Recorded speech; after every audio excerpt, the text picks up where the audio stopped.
Ce salarié bon à rien reçoit Psychéide en tant que héros le plus faible de rang F, mais grâce à ses compétences légendaires en cuisine et à un pouvoir triche qui lui permet d'utiliser Amazon, il finit par faire de la bête magique SS son animal de compagnie.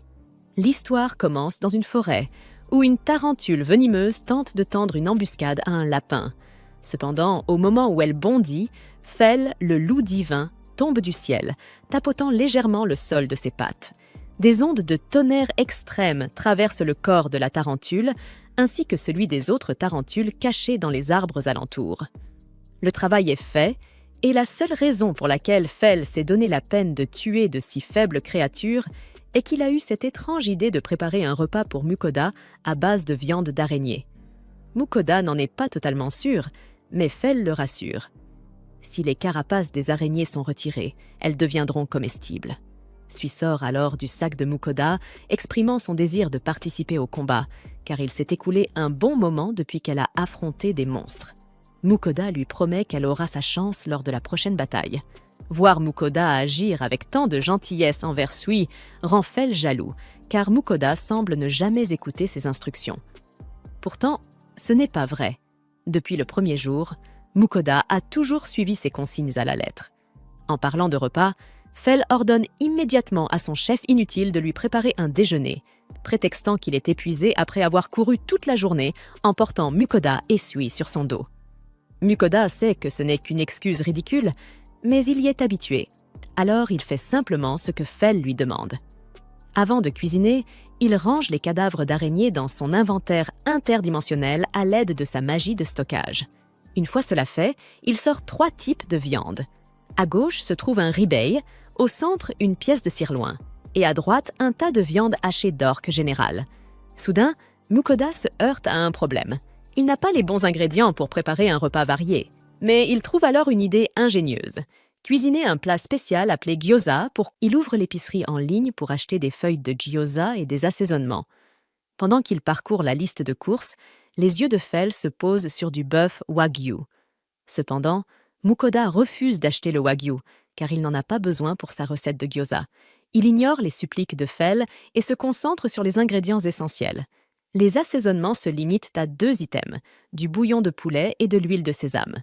D'autres ingrédients supplémentaires seraient utiles, mais Mukoda les possède déjà, donc il n'a pas besoin de les acheter séparément via l'épicerie en ligne. Il commence par hacher finement un chou et un bouquet de ciboulettes. Ensuite, il ajoute de la pâte de gingembre et d'ail à la viande hachée. Il ne s'arrête pas là et ajoute également de la sauce soja, du saké, de la poudre de bouillon de poulet, de l'huile de sésame, du sel et du poivre. Une fois le tout bien mélangé, il incorpore le chou et la ciboulette hachée.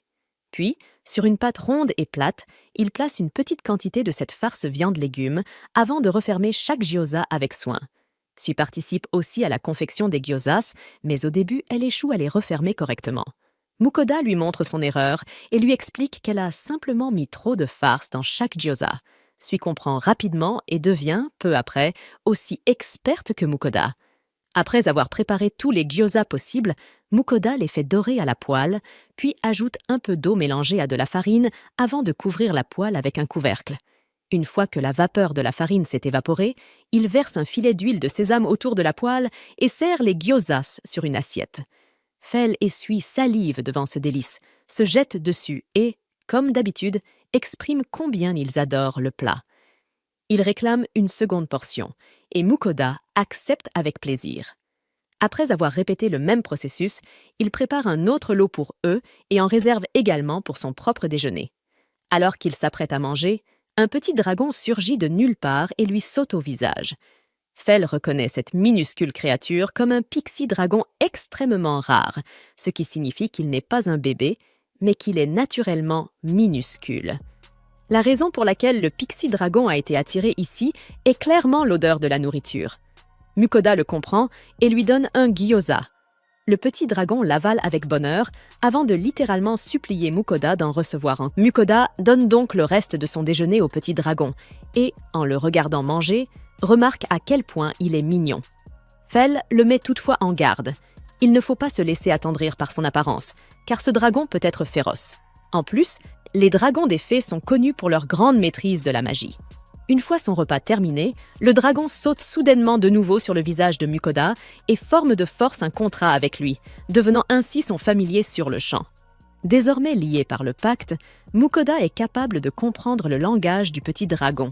Il lui demande pourquoi il a agi ainsi, et le dragon lui répond qu'il l'a fait uniquement pour pouvoir goûter d'autres plats délicieux à l'avenir. Celui accueille joyeusement le nouveau venu dans leur équipe, et le dragon se lie rapidement d'amitié avec la Slim et le loup Fenrir. Quant à leur maître, il se demande, désespéré, s'il aura un jour son mot à dire parmi toutes ces créatures mythiques. Le dragon réclame ensuite que Mukoda lui donne un nom. Fidèle à sa réputation de grand donneur de noms, Mukoda le baptise Dora-chan. Le nom est un peu embarrassant, mais le système le valide aussitôt, avant même que Dora ait le temps de protester. Mukoda jette un œil aux statistiques de Dora et reste stupéfait. Cette créature a plus de 100 ans. Dora, humiliée d'avoir hérité d'un nom si enfantin, fait la moue, mais Fel tente de le réconforter en lui disant de ne pas s'en faire. Après tout, ce crétin a bien essayé de l'appeler Pochi, ou Koro autrefois. Sui donne aussi son avis, affirmant qu'elle n'a jamais eu de problème avec le nom que Mukoda lui a donné, et elle assure à Dora qu'il finira par s'y habituer. Mukoda, soulagé de voir ses 3 familiers s'entendre si bien, se rend ensuite à la ville de Krail avec eux. Là, il enregistre officiellement Dora comme son 3e familier auprès de la guilde des aventuriers. La réceptionniste de la guilde lui apprend alors que le maître de la guilde souhaite lui parler. Ce dernier, un nain nommé Rodolfo, veut confier à cet étrange cuisinier aventurier une mission d'exploration forestière.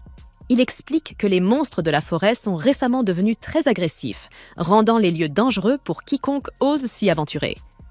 Beaucoup d'activités économiques de la ville dépendent pourtant des ressources récoltées dans cette forêt. C'est pourquoi Rodolfo demande à Mukoda de découvrir la cause de ce phénomène étrange. Ce genre de mission n'a rien à voir avec les compétences habituelles de Mukoda. Mais Dora, sûre de lui, déclare que les monstres de cette forêt ne posent aucun problème. Elle n'est remplie que de simples araignées. En entendant cela, Mukoda se rend compte que la forêt dont parle Rodolfo est la même où Fel avait chassé les tarentules venimeuses plus tôt, ce qui signifie que le problème a déjà été réglé par eux.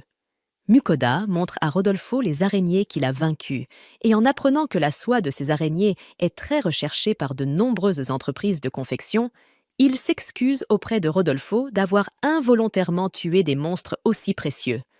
Rodolfo n'est pas du tout en colère. Au contraire, il est heureux que cet aventurier mystérieux ait éliminé de si dangereux monstres tout seul. Rodolfo explique qu'il peut simplement vendre les carapaces et les toiles de ces tarentules pour obtenir une somme d'argent colossale, donc cela en vaut largement la peine. Il mentionne aussi que, si la viande est bouillie dans de l'eau salée, elle a un goût absolument délicieux. Mukoda reste sceptique, mais à cause des plaintes incessantes de ses 3 familiers, il n'a d'autre choix que de cuisiner la viande d'araignée. Il propose de vendre à Rodolfo les carapaces et les toiles en échange du traitement de la viande, et Rodolfo accepte aussitôt. Pendant que le nain s'occupe de la préparation de la viande, Mukoda et ses 3 familiers explorent la ville et visitent le marché. Ayant porté la même chemise malodorante pendant toute une saison, Bro veut de nouveaux vêtements. Alors il passe en mode shopping complet et achète une montagne d'habits qu'il ne portera probablement jamais. Ensuite, ils retournent à la guilde, où Rodolfo leur annonce qu'il a terminé la cuisson de la viande bouillie et Mukoda n'en revient pas. Cette viande d'araignée ressemble exactement à de la chair de crabe. Il goûte à contre-cœur et s'exclame à quel point la viande est délicieuse et pleine d'umami. Cela le motive à préparer un vrai repas. Et bientôt, il concocte une salade de crabe, du riz frit au crabe, des rouleaux de printemps frits au crabe et une omelette au crabe. La seule raison pour laquelle il prépare autant de plats est de célébrer l'arrivée de Dora. Quoi qu'il en soit, ils se mettent tous à table quand Mukoda a soudain envie de déguster du crabe grillé. Bien qu'au départ, les pattes violettes de l'araignée ne ressemblent en rien à du crabe, une fois bouillies, elles prennent une belle couleur rouge vif. Et c'est à ce moment-là que la viande devient enfin appétissante aux yeux de Mukoda. Il fait griller la viande dans son propre jus et s'apprête à en prendre une bouchée. Mais Fel intervient, le grondant pour avoir voulu goûter seul à ce nouveau plat. Il demande alors si le dieu peut faire quelque chose pour améliorer le couteau. Héphaïstos lui répond qu'il peut renforcer n'importe quelle lame qu'il forge pour en faire une arme de qualité supérieure. Bien sûr, il n'a aucune intention d'offrir gratuitement sa bénédiction de forgeron. Il exige donc en échange un peu d'alcool. Pendant ce temps, Vahana s'intéresse aux objets venus d'un autre monde que Mukoda vend dans son supermarché, ce qui met les déesses en colère. Naturellement, Héphaïstos les ignore et se concentre sur la bénédiction de Mukoda, mais il se rend vite compte que celui-ci n'a absolument aucun talent pour la forge. Son regard se tourne alors vers Sui, en qui il décèle un immense potentiel. Voyant qu'il ne peut rien faire pour Mukoda, Vahana en profite pour proposer de renforcer ses pouvoirs de combat. Mais Mukoda refuse, expliquant qu'il n'aime pas se battre. Vahana lui rappelle cependant qu'il va bientôt explorer un donjon, ce qui le fait hésiter. Finalement, Mukoda lui demande de bénir plutôt Fel et Dora. Les deux dieux commencent donc à bénir Fel, Dora et Sui, tandis que Mukoda commande des offrandes pour tous les dieux. Une fois leurs présents reçus, les dieux masculins se régalent de leur nourriture, tandis que les déesses s'extasient devant leurs produits de beauté. Se souvenant que Mukoda les avait déjà négligés dans le passé, Minrir le met en garde de ne plus jamais oublier ses offrandes. Mukoda soupire, désespéré à l'idée de devoir encore envoyer davantage d'offrandes, puis décide de se concentrer sur l'étude des nouvelles capacités de forgeron de Sui. Il pense que le donjon sera une bonne occasion de tester ses talents fraîchement acquis, mais Fel lui rappelle qu'il possède déjà du mithril pur provenant du lézard de mithril qu'il a vaincu. En se souvenant du minerai, Mukoda demande à Fel pourquoi il voulait quand même aller chasser dans le donjon, alors qu'ils en ont déjà. Le loup hausse simplement les épaules. Mukoda sort alors les morceaux de mithril de son espace de stockage et demande à Sui de les transformer en couteaux spéciaux. Sui prend les morceaux et les dissout dans son corps gélatineux. Après de longs bruits de bulles et de gargouillis, Sui finit par produire un magnifique couteau de cristal, et Mukoda remarque immédiatement qu'il est d'une qualité exceptionnelle. Soulagé, il se dit qu'ils n'auront pas besoin de risquer leur vie dans un donjon dangereux. Mais Fel, frustré, boude, car il espérait pouvoir goûter à la chair de quelques monstres exotiques du donjon. Lorsqu'ils arrivent enfin à Dolan, Mukoda déborde d'impatience à l'idée d'explorer la ville, tandis que Fel se réjouit déjà des défis que lui réserve la cité des donjons. Étant un froussard certifié, Mukoda n'a aucune envie d'y mettre les pieds, mais ses familiers lui rappellent qu'ils sont venus ici pour faire traiter la viande du dragon terrestre. Ravi à cette idée, Fel fonce vers la ville, mais ils sont rapidement contraints de faire la queue à la frontière urbaine. Dora, un peu agacée, demande pourquoi ils ne peuvent pas simplement passer en force, mais Mukoda lui rappelle qu'ils ne peuvent pas contourner la sécurité comme une bande de clandestins. Après que Mukoda ait calmé ses bêtes, les autres personnes dans la file remarquent enfin les créatures légendaires qui l'accompagnent, et la terreur se lit sur leur visage. Mukoda s'empresse d'expliquer que ces monstres sont simplement ses familiers, tandis que les gardes-frontières accourent pour comprendre le vacarme. Il leur dit qu'il est seulement venu rencontrer le maître de la guilde. Après avoir présenté sa carte d'aventurier, les gardes échangent des regards hésitants, se demandant s'ils doivent vraiment le laisser passer. C'est alors qu'un elfe au visage harmonieux s'avance vers eux. L'elfe déclare que Mukoda est son invité, car il est celui qui voyage avec toutes ces créatures rares. Se présentant sous le nom d'Elrond, maître de la guilde de Dolan, il écarquille les yeux en apercevant Dora assise sur l'épaule de Mukoda. Il conduit immédiatement Mukoda et ses familiers à l'intérieur de la guilde, expliquant que Rodolfo lui a déjà parlé de leur arrivée. Puis, il fait apporter un perchoir magique conçu pour les dragons, afin que Dora puisse s'y installer. Mais celui-ci préfère de loin rester lové dans le sac de Mukoda. En voyant cela, Elrond commence à noter frénétiquement toutes ses observations pour ses recherches. Dora, mal à l'aise, observe l'elfe qui s'agite autour de lui, tandis que ce dernier se demande pourquoi le petit dragon agit si différemment des descriptions enregistrées. Elrond se souvient alors du dragon terrestre et entraîne Mukoda vers l'entrepôt pour procéder à son traitement. Mais son assistant, un certain Yuger, l'interrompt brusquement pour lui rappeler qu'il a une réunion avec le chef de la guilde marchande. Alors qu'Elrond tente de reporter le rendez-vous, Yuger lui lance un regard si meurtrier qu'il préfère se taire. Une fois dans l'entrepôt, Elrond demande à Mukoda de lui montrer le dragon, se souvenant à quel point ces créatures légendaires peuvent être redoutables. Elrond se souvient que, dans sa jeunesse, une grande expédition avait été organisée pour abattre un dragon. À cette époque, il n'était qu'un aventurier de rang B, et on ne l'avait même pas autorisé à participer au traitement de la viande du monstre. Après cet événement, il s'était juré de devenir plus fort. Il s'était entraîné sans relâche jusqu'à atteindre le rang S, uniquement pour avoir la chance de revoir un dragon un jour. Mais depuis, personne n'avait osé en tuer un autre. Aujourd'hui, son vœu se réalise enfin. Mukoda déploie devant lui l'immense corps du reptile légendaire. À la vue de la créature, Elrond en reste bouche bée. La convoitise se lit dans ses yeux, tandis qu'il sort de drôles d'instruments d'expérimentation pour examiner la viande. Avec un enthousiasme frénétique, il commence à mesurer chaque partie importante du dragon pour ses recherches. Fell, impatient, grogne. Pourquoi ne pas simplement leur donner la viande? Mukoda le calme d'un ton las, avant qu'Elrond ne lui demande ce que Dora aime manger. Mukoda lui répond que le petit dragon n'a pas vraiment de préférence. Il mange absolument tout ce qu'il prépare. Cette révélation bouleverse totalement le monde d'Elrond. Selon toutes les archives, les dragons fées sont censés être strictement herbivores. Mukoda précise pourtant que Dora dévore aussi bien les légumes que la viande. L'elfe, interloqué, lui demande alors comment il peut communiquer avec une telle créature. Quand Mukoda explique qu'ils échangent par télépathie, Elrond est stupéfait. Il se met aussitôt à le bombarder de questions, incapable de contenir sa curiosité scientifique. Heureusement, Yugger finit par le tirer en arrière, tout en s'excusant pour le comportement incontrôlable de son maître. Il garantit malgré tout qu'Elrond est un excellent artisan lorsqu'il s'agit de traiter des matériaux rares. Fell, de son côté, veut simplement savoir quand il pourra enfin goûter à la viande du dragon. Elrond, surpris, lui demande s'il ne veut pas aussi conserver la précieuse peau et les autres composants, mais Fell ne pense qu'à manger. Voyant le loup si désespéré, Elrond se met à supplier Mukoda de lui laisser un morceau, promettant de leur offrir de belles découpes en échange. Mukoda et sa bande finissent par s'allonger dehors, totalement épuisés par le flot incessant de paroles de l'elfe.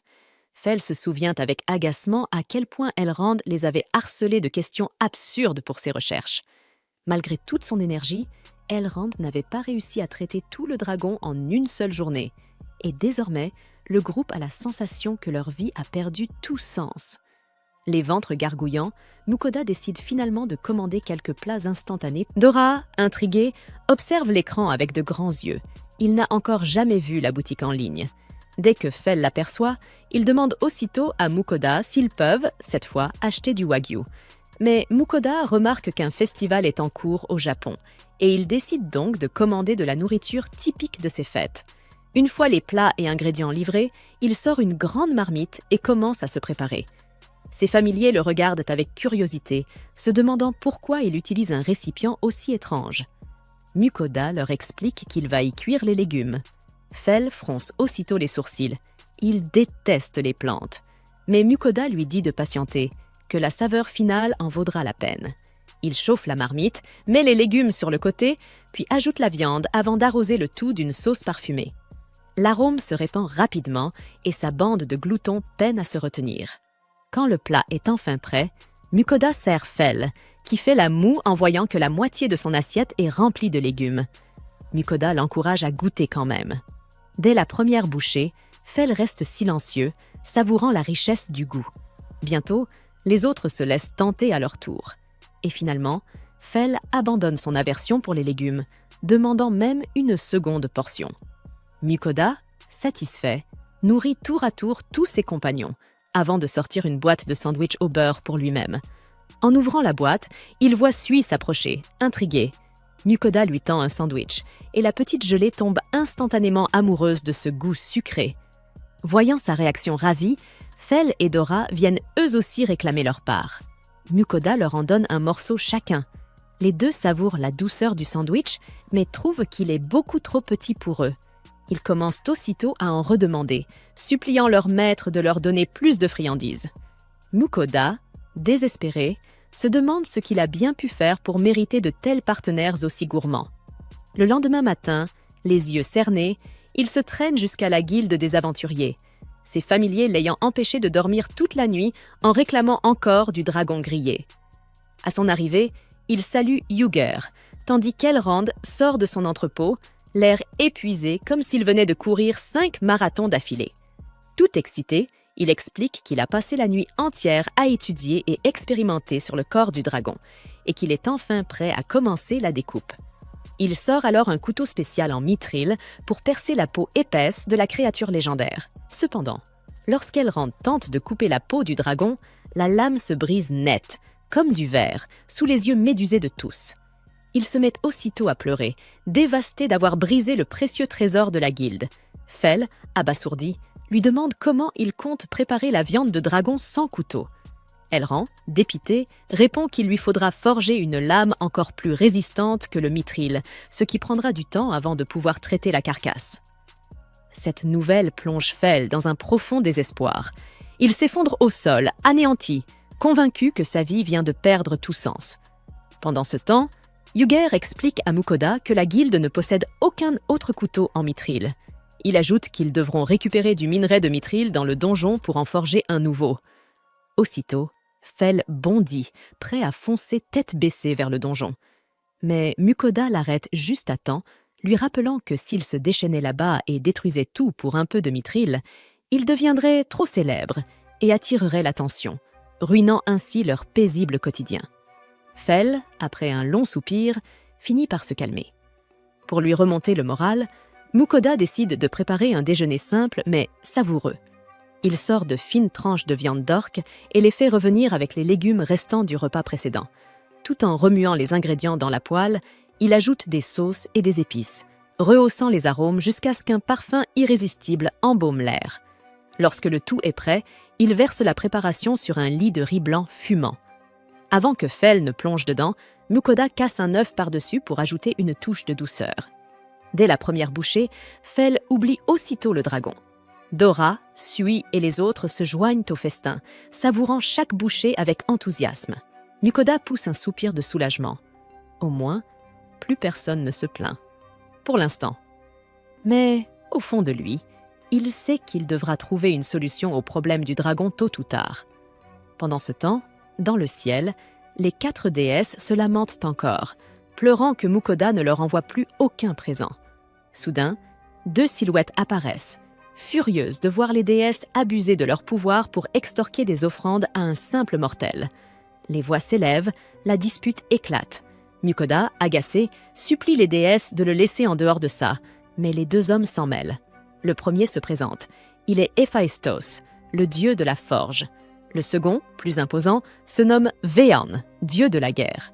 Lorsque Mukoda comprend qu'Héphaïstos est un maître forgeron divin, une lueur d'espoir s'allume dans son regard. Il demande si le dieu peut faire quelque chose pour le couteau. Héphaïstos répond qu'il peut améliorer n'importe quelle lame qu'il forge pour qu'elle soit de meilleure qualité. Bien sûr, il n'est pas prêt à offrir sa bénédiction de forgeron gratuitement, alors Héphaïstos exige un peu d'alcool de sa part. Pendant ce temps, Vaan s'intéresse aux objets surnaturels du supermarché de Mukoda, ce qui met les filles en colère. Naturellement, Héphaïstos les ignore et se concentre sur le fait de bénir Mukoda, mais il se rend compte que Mukoda n'a aucun talent pour la forge. Puis, l'attention du dieu se porte sur Sui, qu'il considère comme ayant un grand potentiel. Voyant qu'Héphaïstos ne peut pas améliorer Mukoda, Vaan décide de saisir l'occasion pour augmenter ses pouvoirs de guerre. Cependant, Mukoda refuse, disant qu'il n'aime pas se battre. Mais Vaan lui rappelle qu'ils vont bientôt explorer un donjon. Ensuite, il commence à réfléchir à une autre cible. Alors, Mukoda lui dit de bénir Fel et Dora. Alors que les deux commencent à bénir Fel, Dora et Sui, Mukoda commande des offrandes pour tous les dieux. Une fois qu'ils reçoivent les offrandes, les garçons apprécient leur repas, tandis que les filles s'extasient sur leurs produits de beauté. Se souvenant du passé négligent de Mukoda, Minrir le met en garde de ne pas oublier ses offrandes à nouveau. Il se sent frustré de devoir envoyer encore plus d'offrandes aux dieux, alors il tourne son attention vers l'étude des compétences de forge de Sui. Il pense que le donjon sera une excellente occasion de tester les nouvelles capacités de Sui. Mais Fel lui rappelle qu'ils ont déjà du mithril pur provenant du lézard de mithril qu'il a vaincu. Se souvenant du minerai, Mukoda demande à Fel pourquoi il voulait chasser dans le donjon, alors qu'ils en avaient déjà, mais le loup se contente de hausser les épaules. Ensuite, Mukoda plonge la main dans son stockage d'objets et en sort des morceaux de mithril. Il demande à Sui de les transformer en couteaux spéciaux. Alors Sui prend les morceaux et les dissout à l'intérieur de son corps.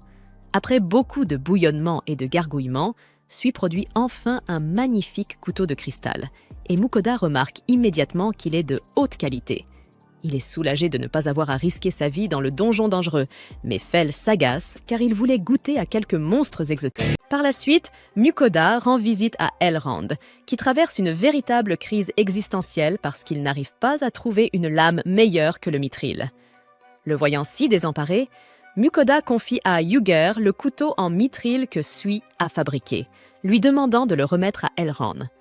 L'elfe, avec la plus grande prudence, approche la lame du corps du dragon, craignant qu'au moindre faux mouvement, le couteau et ses espoirs ne se brisent à nouveau. Cependant, la lame fend aisément la peau épaisse de la créature, stupéfiant Elrond par sa qualité exceptionnelle. Il s'interroge sur la manière dont Mukoda a pu obtenir une pièce d'une telle perfection, mais ce dernier feint d'avoir une source top secrète. Elrond, tenté de le questionner davantage, se ravise et retourne à la préparation du dragon. Mukoda se demande alors combien de temps il lui faudra pour tout traiter. Elrond lui répond qu'il aura besoin d'au moins 3 jours. Fell, frustré, gronde en entendant cela, mais Mukoda lui rappelle que le dragon est une créature gigantesque, regorgeant de viande à découper. Fell finit par acquiescer, mais propose d'explorer le donjon pendant qu'Elrond travaille. Mukoda refuse aussitôt, terrifié à l'idée d'y mettre les pieds. Mais Sui, lui aussi, se met à supplier Mukoda de le laisser s'amuser un peu. Finalement, un peu plus tard, ils se retrouvent à l'entrée du donjon. La réceptionniste les prévient qu'il leur faudra peut-être un mois entier pour en sortir. Elle conseille à Mukoda d'emporter beaucoup de provisions s'il prévoit de s'enfoncer dans les étages les plus profonds. Elle ajoute qu'aucun aventurier n'a jamais réussi à terminer ce donjon de 30 étages, ce qui pousse Mukoda à envisager aussitôt de faire demi-tour et de rentrer chez lui. Mais Fell lui lance un regard menaçant. Alors, Mukoda tente de le raisonner. Sans une bonne réserve de nourriture délicieuse, ils devront se contenter de restes pourris dans l'obscurité du donjon. L'argument fait mouche, Fell se calme enfin, et ils décident d'attendre. Souriant devant leur obéissance, Mukoda les emmène faire les courses. Il achète toutes sortes de légumes à cuisiner dans le donjon. C'est alors qu'il remarque, devant une boutique, un poêle magique.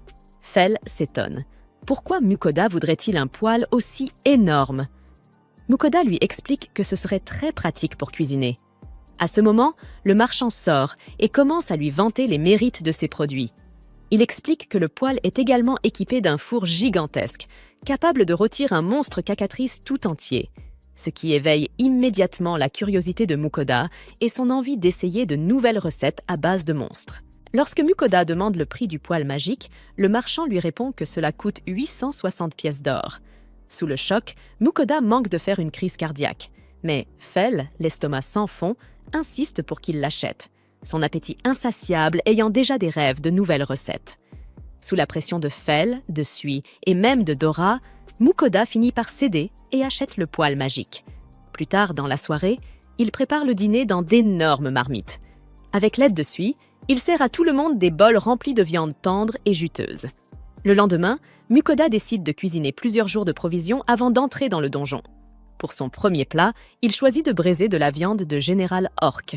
Ensuite, il prépare des rouleaux de choux farcis au sanglier rouge avant d'enchaîner avec un simple sauté de bœuf et de légumes. En ajoutant les ingrédients dans la poêle, il ressent une certaine satisfaction à l'idée d'utiliser tout ce qui lui restait. Puis, il verse un mélange généreux de légumes, d'épices et de viande dans une grande marmite pour concocter une délicieuse soupe à la viande d'orque. Après cela, il prépare un ragoût de wyvern nappé d'une sauce riche et parfumée.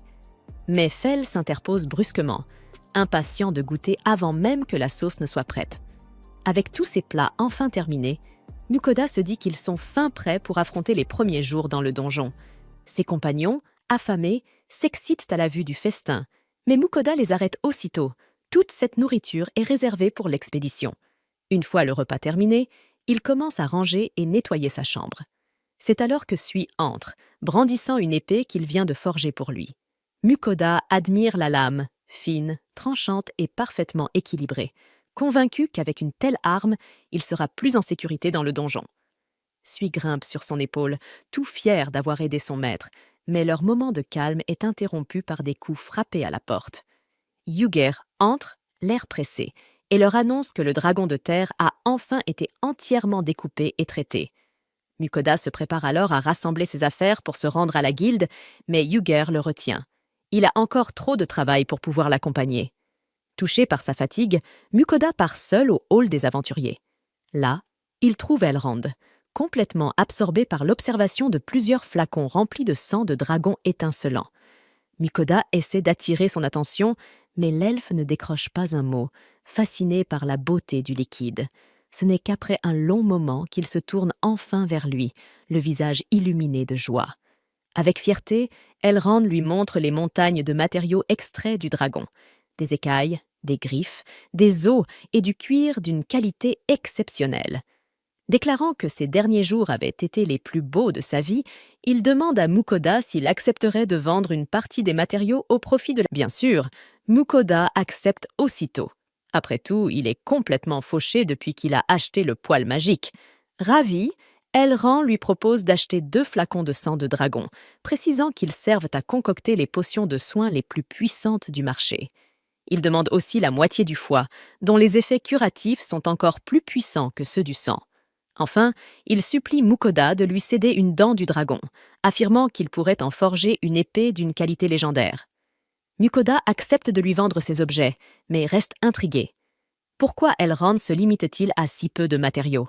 L'elfe lui explique alors, embarrassé, que ces quelques pièces suffisent à vider la trésorerie entière de la guilde. Il n'a tout simplement pas les moyens d'en acheter davantage. Il offre à Mukoda près de 4000 pièces d'or pour les précieux matériaux, une somme que celui-ci accepte avec un large sourire. Il reste toutefois stupéfait. Comment quelques morceaux pouvaient-ils valoir autant? Et combien pourrait-il gagner s'il vendait tout le dragon? Pendant ce temps, Fel, lui, n'est pas impressionné. Il ne voit aucune trace de viande de dragon et soupçonne immédiatement Elrond de la garder pour lui. Il le menace d'un ton glacial, mais Elrond reste calme et lui explique que la viande est simplement entreposée dans une salle réfrigérée magique, afin de préserver sa fraîcheur. Il les conduit alors jusqu'à la pièce en question. Un vaste espace recouvert de glace enchantée, où des montagnes de viande reposent dans une lumière bleutée. Satisfait, Fel retrouve le sourire, tandis que Sui aide Mukoda à transférer toute la viande dans sa propre dimension de stockage. Quand tout est enfin rangé, Elrond, un peu timide, demande s'il pourrait goûter lui aussi à la chair du dragon. Mukoda se souvient de sa promesse et accepte volontiers. Fel, Dora et Sui trépignent déjà d'impatience à l'idée de savourer cette viande mythique. Ravi, Elrond les invite chez lui pour cuisiner dans de meilleures conditions. Mukoda s'installe dans le jardin verdoyant de l'elfe et sort son gigantesque poil magique. Ébahi, Elrond ne peut s'empêcher d'admirer l'objet, un appareil si sophistiqué qu'il n'en avait jamais vu de semblable. Puis, en voyant Mukoda utiliser sa boîte à objets, il bombe le torse et déclare fièrement en posséder une lui aussi. C'est la première fois que Mukoda rencontre quelqu'un d'autre capable d'en utiliser une. Elrond lui explique que les elfes possèdent naturellement une grande affinité avec la magie, et qu'en combinant ses talents du vent et de la forêt, il fut jadis un aventurier de tout premier rang. Pendant qu'Elrond continue de bavarder sans s'arrêter, Mukoda, lui, l'ignore complètement et se concentre sur la cuisine. Il commence par frotter du sel et du poivre sur les énormes tranches de viande de dragon, avant d'éplucher soigneusement les légumes destinés à accompagner le plat. Après avoir haché des oignons et des carottes, il dispose le tout dans un grand plat, ajoute un filet d'huile d'olive et quelques épices, puis glisse le tout dans le four magique. L'appareil se met à briller doucement, tandis qu'une odeur exquise emplit l'air. Fel, Dora et Sui bavent littéralement devant le four, hypnotisés par le parfum. Même Elrond, pourtant si digne d'habitude, finit par se coller à Fel pour tenter de se rapprocher encore un peu plus de la source du fumet. Quand le rôti est enfin prêt, Mukoda sort le plat fumant et le pose sur la table. Il pique la viande avec un cure-dent et constate qu'elle est cuite à la perfection, tendre et juteuse. Il la tranche en fines lamelles, puis la nappe d'un filet de sauce à l'ail, la préférée de Fel. « Allez, régalez-vous !» dit-il en souriant. À peine a-t-il fini sa phrase que tout le monde pousse un cri de joie et se jette sur la nourriture. Mukoda, lui, prend calmement une bouchée et sent aussitôt une explosion de saveurs. La chair de dragon mêle la richesse du bœuf, la tendresse du porc et la douceur du gibier, le tout relevé d'une touche sauvage. Il comprend enfin pourquoi Fel tenait tant à en goûter. Ses familiers, eux, ne disent plus un mot. Ils avalent à une vitesse effrénée. Fell, la bouche pleine, déclare qu'il devrait chasser d'autres dragons pour faire des réserves, avant de s'inquiéter qu'ils finissent par disparaître de la surface du monde. Mukoda, effrayé par l'idée, lui ordonne de ne pas exagérer. Bientôt, les assiettes sont vides et tous réclament une deuxième portion. Mukoda leur sert le reste, puis, curieux, demande à Dora « Dis, ce n'est pas un peu du cannibalisme pour toi ?» Le petit dragon ricanant lui répond qu'il est d'une autre espèce que les dragons terrestres, donc que ça ne compte pas. Mukoda préfère ne pas s'attarder sur cette logique douteuse. Il remarque soudain qu'Elrond, assis à sa chaise, pleure à chaudes larmes. L'elfe le remercie d'une voix tremblante.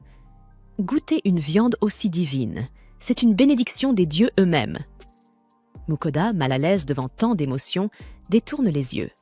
Mais malgré la bizarrerie du moment, ils finissent tous par vider le plat jusqu'à la dernière miette, comblés et heureux. Sur le chemin du retour, Fell se sent plein d'énergie grâce à toute la viande nourrissante qu'il vient de dévorer. Tout excité, il annonce qu'ils visiteront le donjon dès le lendemain. Mukoda, pour sa part, décide d'envoyer ses offrandes aux dieux avant d'oublier. Plus tard dans la nuit, il parcourt la section des desserts de son épicerie en ligne, pendant que les déesses l'observent avec impatience. Voyant leur attente, Vahan demande à Ninrir si elle a accordé à Mukoda une compétence défensive. Elle répond qu'elle lui a simplement donné une bénédiction du vent. Vahan lui reproche d'avoir été trop avare, soulignant que Mukoda pourrait se blesser sans une véritable protection. Sous le regard inquiet des autres déesses, Vahan leur demande ce qu'elle ferait si, par malheur, Mukoda perdait la vie dans le donjon. Héphaïstos leur rappelle alors que Mukoda est leur seule source de friandises, venue d'un autre monde, et le silence s'installe. Soudain, Ninrir panique en réalisant qu'elle doit protéger à tout prix son distributeur vivant de sucreries. Les autres déesses comprennent alors leur erreur. Héphaïstos déclare qu'il prépare justement une bénédiction spéciale pour Mukoda. Pendant ce temps, Mukoda, ignorant tout cela, envoie paisiblement ses offrandes. Mais quand Héphaïstos parle de lui accorder un pouvoir spécial, Mukoda refuse catégoriquement. Il ne veut pas être redevable à un autre dieu. Cette réponse met Héphaïstos en colère, qui finit par lui imposer la bénédiction sans son consentement. Vahan éclate de rire, ravi à l'idée de pouvoir lui soutirer encore plus de boissons. Les déesses, elles, se réjouissent de savoir Mukoda désormais mieux protégée. Le lendemain, Mukoda retourne à l'entrée du donjon avec son groupe. Là, il retrouve la réceptionniste nonchalante qu'il avait rencontrée dans sa première ville. Elle se présente sous le nom de Vianka. Mukoda s'interroge sur son transfert, et Vianka lui explique que la guilde de Dolan a demandé du renfort aux autres guildes, le donjon étant devenu très populaire récemment. Pendant qu'elle achève calmement l'enregistrement, Mukoda remarque qu'elle ne semble là que pour admirer Fell, la grosse boule de poils. Alors qu'ils se tiennent à l'entrée du donjon, Dora et Sui ressentent une grande excitation à l'idée du défi qui les attend. Mukoda, lui, avale sa salive nerveusement en regardant vers l'obscurité béante de l'entrée, jusqu'à ce que Fell lui rappelle qu'il n'est plus question de faire demi-tour. Rassemblant tout son courage, Mukoda finit par descendre les marches, entamant ainsi l'exploration du premier niveau. Fell renifle l'air et détecte la présence de quelques monstres faibles dans les environs. Mukoda remarque que les monstres les plus puissants et les meilleurs trésors se trouvent vers les 10e et 15e niveaux. Fell lui dit alors de grimper sur son dos pour aller directement à la partie intéressante, ignorant complètement les cris terrifiés de son maître. Le Fenrir fonce à travers les couloirs du donjon, écrasant sans effort tous les monstres qui se trouvent sur son passage. Soudain, une flèche surgit de nulle part et manque de peu de transformer Mukoda en nourriture à monstre. Heureusement, la barrière magique de Fell bloque le projectile. Il explique alors que Mukoda vient simplement de marcher sur un piège. Mukoda se demande comment un donjon, pourtant une formation naturelle, peut contenir des pièges aussi bien placés. Fell lui répond que chaque donjon est comme une créature vivante, attirant les humains avec ses trésors afin de les tuer grâce à ces monstres et d'absorber leurs nutriments. Pendant que Fell poursuit son explication, des flèches plus puissantes se mettent à marteler la barrière, terrifiant Mukoda au plus haut point. L'un des pièges déclenche même une immense trappe, mais Fell utilise un sort de vent pour planer au-dessus. Tandis que le Fenrir arrogant se moque du donjon et de ses pièges ridicules, Dora et Sui le félicitent pour ses talents impressionnants. Après une longue course, Fel atteint enfin le 10e étage du donjon.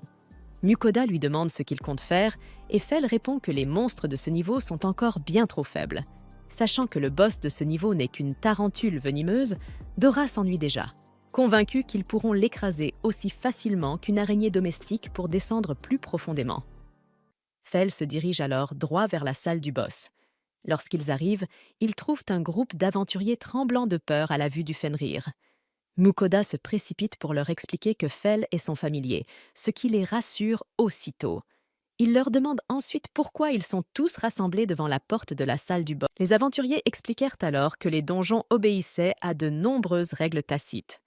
Il s'avérait que tant qu'un groupe n'avait pas terminé de combattre un boss, les autres ne pouvaient pas entrer dans sa salle. La seule exception était lorsque le groupe demandait de l'aide. Dans ce cas, ceux qui intervenaient recevaient l'intégralité des butins laissés par le boss vaincu. Après ces explications, les aventuriers avertirent Mukoda qu'il existait de mauvaises équipes qui volaient les butins d'autres aventuriers, ce qui ajoutait un souci de plus à sa liste. Mukoda s'assit donc pour attendre pendant que les autres groupes affrontaient le boss.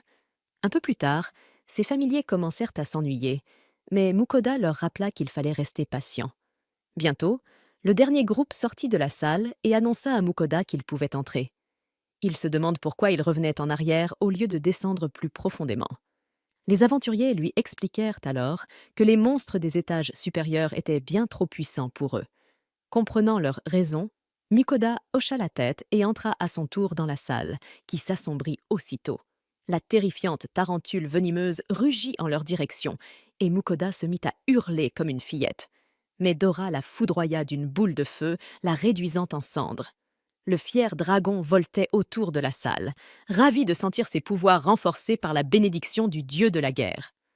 Lorsque le corps du boss disparut, une multitude d'objets précieux apparurent sur le sol.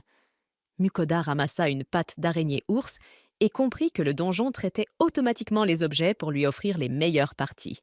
Malgré sa fatigue, Fel le pressa d'avancer vers l'étage suivant. Là, ils tombèrent sur un terrifiant général orc, le boss final de l'étage. Avant même que Mukoda ait le temps d'avoir peur, son équipe transforma l'orc en côtelette de porc. Après le 11e étage, leur groupe continua d'explorer plus profondément, mais tout le monde finit par s'épuiser à force d'utiliser sa magie. En remarquant leur faim, Mukoda se demanda où ils pourraient s'installer pour dîner, et Fel partit repérer une salle dégagée. Lorsqu'ils atteignirent l'endroit, ils découvrirent plusieurs groupes d'aventuriers se reposant dans cet espace sûr.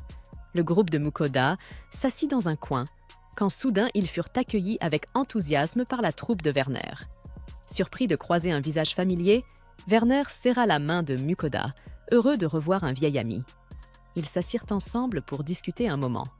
Werner expliqua que son équipe était récemment arrivée en ville pour explorer le donjon. Mukoda lui confia qu'il était censé se rendre dans la ville maritime de Berlin, mais que Fel avait eu une envie irrésistible de découvrir le donjon avant tout. En riant des caprices de Fel, le groupe remarqua les nouveaux familiers de Mukoda. Intrigués par Dora, Mukoda leur apprit qu'il s'agissait d'un puits, ils demandèrent des nouvelles de Sui, et Mukoda, tout fier, le présenta comme sa bombe nucléaire en forme de Slim préféré, complètement sous le charme de la mignonne créature. Les deux filles se mirent aussitôt à s'extasier devant Sui et Dora. Werner, intrigué, se demanda comment Mukoda avait fini avec deux familiers aussi exotiques en plus de Fel. Mais Mukoda expliqua qu'ils étaient simplement une bande de gloutons égoïstes qu'il avait suivis à cause de sa cuisine. Riant de sa propre infortune, Mukoda décida de partager une partie de son dîner avec le groupe. Sachant que le plat coûtait 10 fois la valeur de tout ce qu'il possédait, Werner hésita, mais finit par accepter, incapable de résister à l'envie d'y goûter. Voyant que le groupe avait du pain, Mukoda sortit son ragoût de wyvern pour le leur servir avec. Pendant un instant, le groupe hésita à toucher à ce mets précieux, mais dès la première bouchée, ils se jetèrent dessus avec enthousiasme. Leur bouche emplie de saveurs divines, ils n'avaient plus de mots pour exprimer leur admiration. Mukoda, les voyant ainsi, se sentit comblé de bonheur. Mais très vite, quelqu'un demanda quelle viande il avait utilisée pour le ragoût. Lorsqu'il révéla qu'il s'agissait de wyvern, le groupe manqua de s'étouffer de stupeur. Werner s'excusa auprès de Mukoda d'avoir mangé un ingrédient si rare, mais Mukoda leur expliqua que Fell et Sui avaient chassé l'équivalent de 3 camions entiers de wyvern, et qu'il lui en restait donc beaucoup. Malgré leur hésitation, ils finirent par demander une autre portion, incapables de résister à la tentation. Une fois le repas terminé, le groupe de Werner se leva pour explorer davantage l'étage. Mukoda leur souhaita bonne chance, et ils partirent, pendant que Fell lui rappela qu'il était temps d'avancer vers les étages plus profonds. Très vite, ils se mirent à balayer les niveaux inférieurs, traitant les malheureux boss du donjon comme de simples mannequins d'entraînement. Lorsqu'ils atteignirent le 16e étage, Mukoda remarqua que l'atmosphère devenait plus sombre et menaçante. Fell expliqua que les donjons devenaient toujours plus sinistres à mesure qu'on descendait, mais il posa soudain le pied sur une dalle piégée. Tout le donjon se mit à trembler. Mukoda se cramponna à Fell, qui remarqua un énorme rocher tombant d'un piège situé derrière lui. Paniqué, Mukoda se mit à courir comme une poule affolée, avant que Fell ne pulvérise le rocher d'une rafale de vent. La puissance du sort projeta Mukoda au sol, le visage contre terre, avant qu'il ne se relève, grognant. Après un long moment, le groupe atteignit le 20e étage.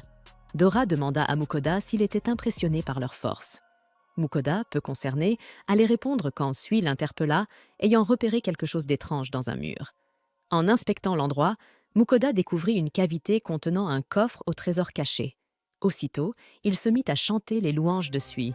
Ravi d'avoir mis la main sur... Avant qu'il ne puisse ouvrir le coffre sans réfléchir, Fell le retint brusquement en arrière, lui rappelant que le coffre pouvait très bien être piégé. Effectivement, lorsque Mukoda utilisa son sort d'évaluation sur le coffre au trésor, il découvrit qu'il contenait un gaz empoisonné capable de provoquer des effets bien pires qu'un cancer des poumons. Déçu, Mukoda renonça à l'ouvrir, mais Fell lui proposa de s'en charger à sa place, puisque sa bénédiction majeure le protégeait contre les poisons. Avant que Fell ne puisse toucher au coffre, Mukoda reçut un message de Ninrir. Comme il possédait déjà 3 bénédictions mineures de ses compagnes divines, cela équivalait désormais à une bénédiction majeure, ce qui le rendait invulnérable au poison. Toute joyeuse, Ninrir l'encouragea à profiter pleinement des défis palpitants du donjon. Mukoda, rassuré, annonça à Fell que ces 3 bénédictions mineures avaient désormais l'effet d'une grande et qu'il pouvait donc ouvrir le coffre sans danger. Dès qu'il souleva le couvercle, un nuage de gaz toxique s'en échappa brusquement, emplissant la pièce. Quand la fumée se dissipa enfin, Mukoda jeta un coup d'œil à l'intérieur, pour n'y trouver absolument rien. Furieux d'avoir été dupé, il sentit une nouvelle motivation l'envahir. Il allait descendre plus profondément dans le donjon et trouver un vrai trésor cette fois. Après quelques minutes d'exploration du 21e étage, il tomba sur un coffre bien plus imposant. Fell fit remarquer que, vu sa taille, il devait sûrement renfermer quelque chose de spécial. Cette fois, Mukoda prit ses précautions et analysa le coffre avant de l'ouvrir. Le verdict tomba. Ce n'était pas un coffre, mais un mimique déguisé. Cependant, entouré de ses 3 familiers redoutables, Mukoda se sentit assez confiant pour l'affronter. Il dégaina son épée en mithril et s'avança prudemment pour ouvrir le coffre. Aussitôt, celui-ci dévoila une gueule garnie de crocs et bondit sur lui. Pris de panique, Mukoda donna des coups d'épée frénétiques, tranchant le monstre en morceaux jusqu'à ce qu'il ne se transforme en un tas de planches éclatées. Quelques instants plus tard, le mimique vaincu se métamorphosa en un véritable coffre au trésor. Mukoda l'ouvrit et découvrit à l'intérieur un tas de joyaux et d'accessoires précieux. Non loin de là, Dora remarqua une porte menant vers le 22e étage, et tout le groupe s'y engagea. Cette fois, Mukoda resta bouche bée. Le nouvel étage s'ouvrait sur un immense ciel dégagé, sans les couloirs de pierre habituels. Même Fell, habituellement impassible, ne put cacher son excitation à l'idée de ce que ce niveau pouvait bien renfermer. Mukoda, quant à lui, sentit une boule d'angoisse monter dans son ventre. Et si ce nouvel étage cachait un danger qu'il ne pourrait... Cependant, Fell détecta soudainement une présence familière non loin de là, et sans prévenir, il se mit à courir à toute vitesse dans cette direction. Après quelques minutes, ils débouchèrent dans une clairière où une nuée de gigantesques mantes religieuses tueuses les prit en embuscade. Les créatures terrifièrent Mukoda, mais Fell, d'un simple souffle enflammé, les réduisit toutes en cendres. Mukoda se demanda alors pourquoi il avait encore peur, sachant très bien qu'avec Fell à ses côtés, aucun monstre ne représentait une menace. Pendant ce temps, Dora et Sui crièrent sur Fell, frustrés qu'il ne leur ait laissé aucune chance de se battre. Voyant la dispute s'envenimer, Mukoda proposa calmement qu'ils combattent à tour de rôle pour que chacun puisse s'amuser. L'idée plut à tout le monde, et ils acceptèrent aussitôt. Ainsi, lorsque le groupe croisa un énorme ours, ce fut Dora qui entra sur le champ de bataille. Excité, le petit dragon fonça sur la bête et la transperça d'un coup sec, comme une lame dans du beurre. Vint ensuite le tour de Sui, qui fit face à un essaim de papillons vénéneux. Fell la prévint que ces créatures pouvaient la paralyser avant d'aspirer tous ses fluides vitaux, mais Sui n'eut qu'à tirer quelques lasers piou-piou pour les faire fondre en un instant. Après avoir traversé une bonne partie de l'étage, Fell sentit que la présence familière qu'il avait repérée plus tôt se rapprochait de plus en plus. Avant qu'il ne puisse aller vérifier, Mukoda le retint, supposant qu'il s'agissait probablement du boss de l'étage. Il proposa de renforcer leurs statistiques en mangeant un bon repas de son magasin en ligne avant d'affronter l'ennemi. Fell, qui ne refuserait jamais une occasion de manger, accepta avec plaisir, tout en affirmant qu'ils étaient déjà assez puissants pour vaincre le boss sans aide. Mukoda commanda alors du wagyu haut de gamme et tout un assortiment de plats succulents. Devant la montagne de mets appétissants, les trois familiers commencèrent à baver, au point de créer une petite flaque sous eux. Une fois la nourriture arrivée, ils se jetèrent dessus et engloutirent tout en un éclair avant d'en réclamer une deuxième portion. Étonné par leur vitesse, Mukoda leur en servit encore, puis s'assit enfin pour manger un peu lui aussi. Mais à peine eut-il pris 2 bouchées que ces monstres insatiables demandèrent une 3e tournée. Rassasiés jusqu'à la dernière miette, Fell, Dora et Sui s'affalèrent au sol, repus et heureux. Mukoda, curieux, vérifia alors leurs statistiques. Celle de Fell avait augmenté de 50% et celle de Dora et Sui affichait des hausses tout aussi folles. Il se demande s'ils n'en avaient pas trop fait, mais conclut que ce n'était pas grave puisqu'ils allaient affronter un boss. Ses compagnons, intrigués, voulurent savoir combien ses propres stats avaient augmenté. Mukoda ouvrit alors son menu, pour découvrir à sa grande déception qu'il n'avait gagné qu'un maigre 5% de bonus. Tous le regardèrent d'un air dépité, tandis qu'il riait nerveusement, un peu honteux d'être le plus faible du groupe qu'il commandait pourtant. Après avoir vérifié leurs améliorations, le groupe se met en marche en direction de la présence que Fell ressent. Les 3 bêtes sont excitées à l'idée d'affronter enfin un véritable adversaire, tandis que Mukoda, lui, commence à stresser. Très vite, Fell s'arrête, surpris. Un serpent Vasuki de rang S se trouve tout près. En découvrant le rang terrifiant de la créature, Mukoda manque de faire une crise cardiaque. Il remarque que le serpent est capable d'expulser un brouillard toxique capable de lui faire pourrir les entrailles. Mais Fell lui explique qu'il n'a rien à craindre grâce à ses bénédictions divines. Sui et Dora se préparent aussi au combat contre la bête redoutable, alors que Mukoda, lui, se cache derrière un arbre comme un lâche absolu. Fell lui rappelle qu'il possède lui aussi une bénédiction majeure. Mais Mukoda n'a pas le courage de mettre un pied sur le champ de bataille exaspéré par son attitude pathétique. Les 3 bêtes avancent d'un pas décidé vers le serpent. Ce dernier crache immédiatement son brouillard empoisonné, mais les 3 compagnons l'ignorent complètement et continuent leur charge. Fell paralyse le serpent d'un éclair, tandis que Sui fait fondre son cou avec de l'acide. Puis Dora l'achève en transperçant net son cou, laissant la créature s'effondrer sans vie. Alors que les « machines à tuer » de Mukoda célèbrent leur victoire, celui-ci sent un profond malaise en constatant à quel point ils sont monstrueusement puissants. Le boss est déjà vaincu. Fell repère ensuite un cercle magique destiné à les téléporter à l'étage suivant. Il avertit Mukoda. Ils doivent tous toucher le cercle en même temps, sinon quelqu'un risque d'être laissé derrière à ces mots. Dora se perche sur la tête de Mukoda, tandis que Sui saute dans ses bras. Mukoda attrape alors Fell, qui active la formation magique d'un coup de patte.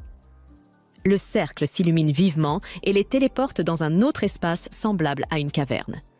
Mukoda remarque que, bien que ressemblant aux étages précédents, celui-ci est immense. Fell aperçoit un trou dans l'un des murs et tous s'y engagent. À l'intérieur, Mukoda découvre des monstres gigantesques, ce qui pousse Fell à lui expliquer que tout l'étage a été conçu pour accueillir des créatures de cette taille. Ainsi, les 4 compagnons commencent déjà à planifier comment vaincre ces monstres colossaux. Son équipe entre alors dans la zone et réduit les monstres à néant. Après avoir éliminé toutes les créatures, ils se mettent à explorer l'immense étage. Mais comme l'endroit est gigantesque, tout le monde finit par se fatiguer à force de marcher sans arrêt. Mukoda décide donc de préparer un festin spécial pour ses familiers, mais il s'arrête net en remarquant une zone étrange. Fell détecte qu'il s'agit d'un espace sûr, où aucun monstre ne rôde à proximité. Mukoda décide alors d'y sortir son matériel de cuisine.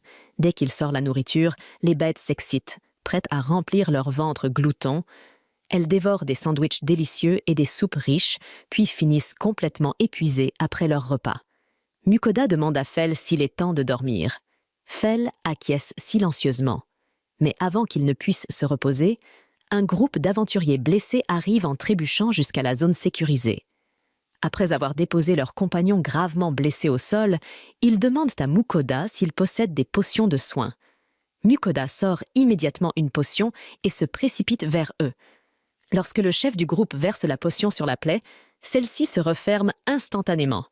Sous le choc, il se demande si Mukoda lui a donné une potion de haut grade. Mukoda hoche la tête et explique que ces potions sont de meilleure qualité que les potions ordinaires. Mukoda lui demande ensuite si son coéquipier va aller mieux. Le chef lui assure qu'il se rétablira rapidement grâce à l'efficacité exceptionnelle de la potion. Alors que les membres du groupe, soulagés, laissent échapper quelques larmes, leur chef se présente. Ils forment une équipe de rang A appelée Tempest. Après avoir remercié Mukoda pour les potions, il propose de payer 15 pièces d'or. Mukoda estime le prix beaucoup trop élevé, alors il préfère lui donner des potions de bas grade pour cette somme. Le chef est surpris par sa générosité. Mukoda lui demande ensuite comment son compagnon a été blessé. Le chef révèle qu'ils sont tombés sur 3 Spriggans dans la salle du boss. Mukoda demande à Fell si les Spriggans sont vraiment si dangereux. Fell lui répond qu'un Spriggan est encore plus grand qu'un Minotaure. Le chef de Tempest ajoute qu'à leur première visite, il n'y avait qu'un seul Spriggan dans la salle du boss.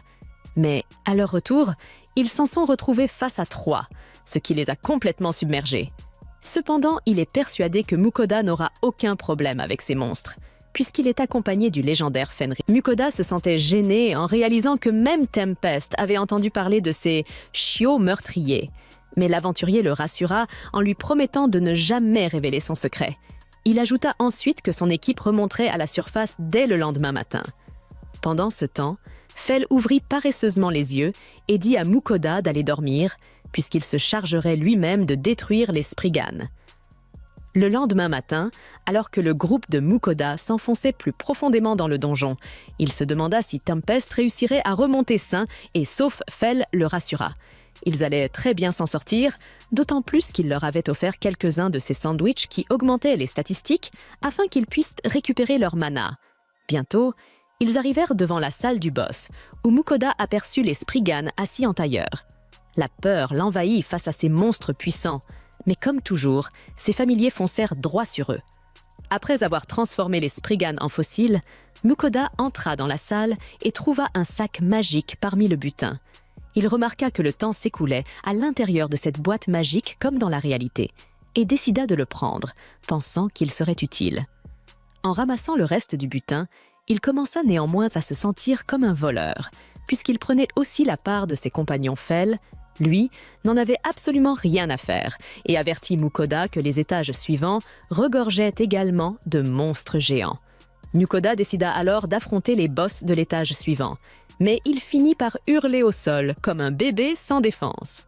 Les pauvres monstres tentaient désespérément de le frapper, mais sa compétence de défense parfaite annulait toutes leurs attaques.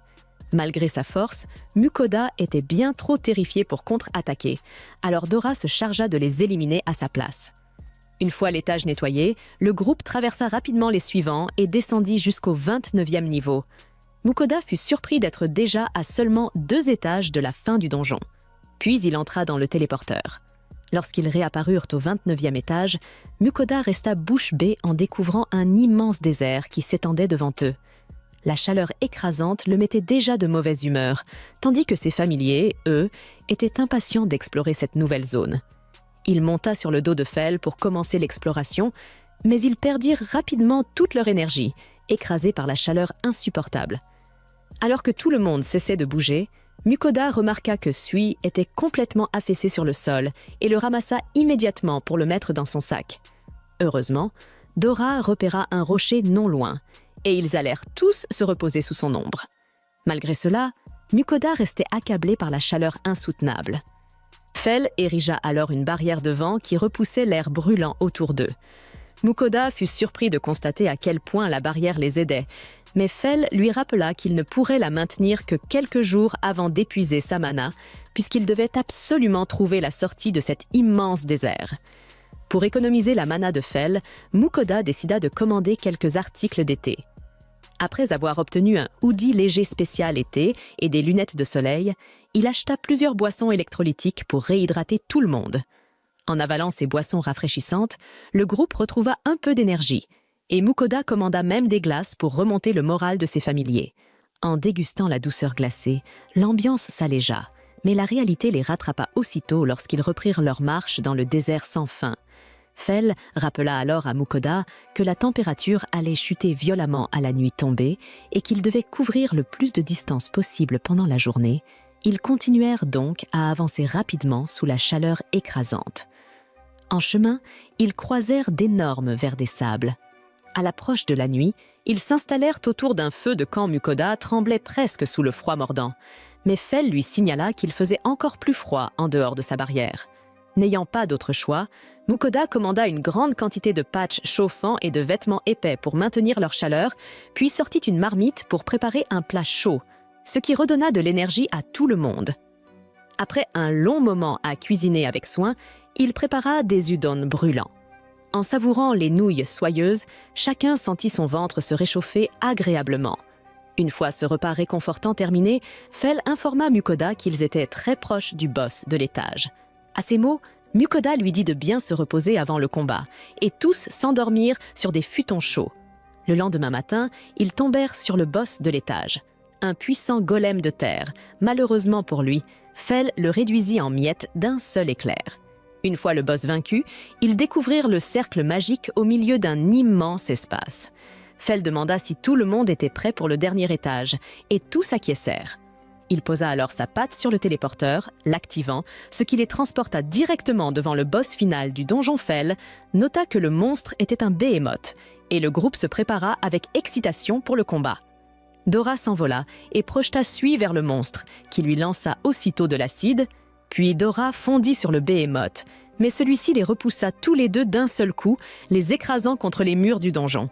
Dora se précipita vers ses compagnons blessés, qui confirmèrent la résistance incroyable du boss. Fell expliqua que les behemoths possèdent naturellement une résistance énorme aux attaques physiques comme magiques, même s'ils subissent malgré tout un peu de dégâts à chaque coup. Soudain, le monstre fonça droit sur eux, et tous l'esquivèrent, tandis qu'ils s'écrasaient dans un mur. Fell leur ordonna d'attaquer de toute leur force pour briser la défense du behemoth, et le groupe lança une offensive coordonnée. Mukoda remarqua que le behemoth semblait intact, mais Fell le rassura. Chaque attaque l'affaiblissait, même si cela ne se voyait pas encore. Il ordonna alors à Sui et Dora de continuer à frapper, et tous deux se mirent à harceler le géant de petites attaques répétées. Le monstre colossal rugit de fureur, en voyant qu'il n'arrivait à toucher aucun de ses petits ennemis. Puis Dora concentra une énorme attaque de pics de glace, qui transpercèrent enfin le behemoth et le firent saigner pour la première fois. Encouragés par ce progrès, Dora et Sui pensèrent déjà avoir gagné. Mais soudain, le behemoth chargea un rayon dévastateur et le tira directement sur Mukoda. Heureusement, Fell le sauva en érigeant un solide mur de glace. Fell remarqua que l'attaque de Dora avait été si efficace grâce à l'acide de Sui, qui avait affaibli l'armure du behemoth à l'endroit même où les pics avaient frappé. Avec cette information en tête, Fell ordonna à Sui d'asperger le behemoth d'acide. Le slime s'agrandit alors jusqu'à devenir gigantesque, avant d'engloutir le malheureux boss sous une pluie acide. L'acide puissant rongea l'armure épaisse du behemoth, permettant à Dora de l'endommager encore davantage avec ses attaques. Une fois le monstre suffisamment affaibli, Fell demanda à Sui et Dora de se retirer. Il invoqua alors son ultime éclair, qui frappa le behemoth en plein point faible. La bête rugit de douleur avant de rendre son dernier souffle et de s'effondrer au sol. Lorsque le behemoth vaincu disparut, tout le monde célébra leur immense victoire, et Mukoda se précipita pour inspecter le butin. Il y trouva une épée légendaire nommée Calabalgue, qu'il dégaina en comprenant qu'elle ferait la une des journaux si la nouvelle venait à fuiter. Après avoir rangé l'épée dans sa boîte à objets, Fell lui demanda de servir à manger, disant qu'il était épuisé. Mukoda se demanda pourquoi il ne pouvait pas attendre d'être rentré, mais Fell était trop impatient. Finalement, Mukoda céda et décida de récompenser son groupe pour tous leurs efforts en préparant un gigantesque festin de friture. Tous se jetèrent sur la nourriture, ravis de se détendre après une journée aussi éprouvante. Après avoir terminé leur repas, Mukoda et son groupe jaillirent du sol près de l'entrée du donjon. Les aventuriers alentours restèrent figés, complètement déconcertés par leur apparition soudaine. Mukoda expliqua calmement qu'il revenait simplement du dernier étage. Sous les regards médusés, Fell déclara fièrement qu'il venait tout juste de conquérir l'intégralité du donjon. Mukoda se sentit embarrassé, lui qui voulait éviter d'attirer l'attention. Mais il était déjà trop tard. Alors que les aventuriers commençaient à l'assaillir de questions au sujet des boss et du butin, Elran surgit de nulle part.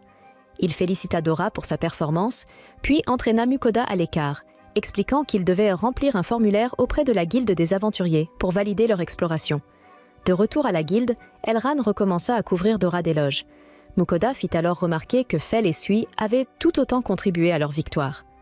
Tandis que le fanatique des dragons agaçait encore Dora à l'arrière-plan, Yuger demanda à Mukoda quels objets ils avaient trouvés dans le donjon. Fell intervint immédiatement, réclamant sa nourriture, mais Mukoda lui demanda de patienter. Il plongea ensuite la main dans son stockage sans fond et en sortit le coffret à bijoux du mimique. En voyant la boîte, Yuger et Elran sursautèrent, choqués. Les mimiques étaient des créatures rares, dont le butin était d'une grande valeur. Face à leur réaction, Mukoda comprit qu'il valait mieux garder secrète l'existence de l'épée légendaire récupérée à l'ultime niveau. Elran demanda alors un rapport complet, mais Yuger lui rappela qu'il fallait laisser l'équipe se reposer. Plus tard, Mukoda prépara un bain et but du lait caféiné, qu'il partagea avec ses transformateurs de viande de monstres vivants. Il leur dit de prendre un bain après la boisson, mais Fell refusa catégoriquement d'y entrer.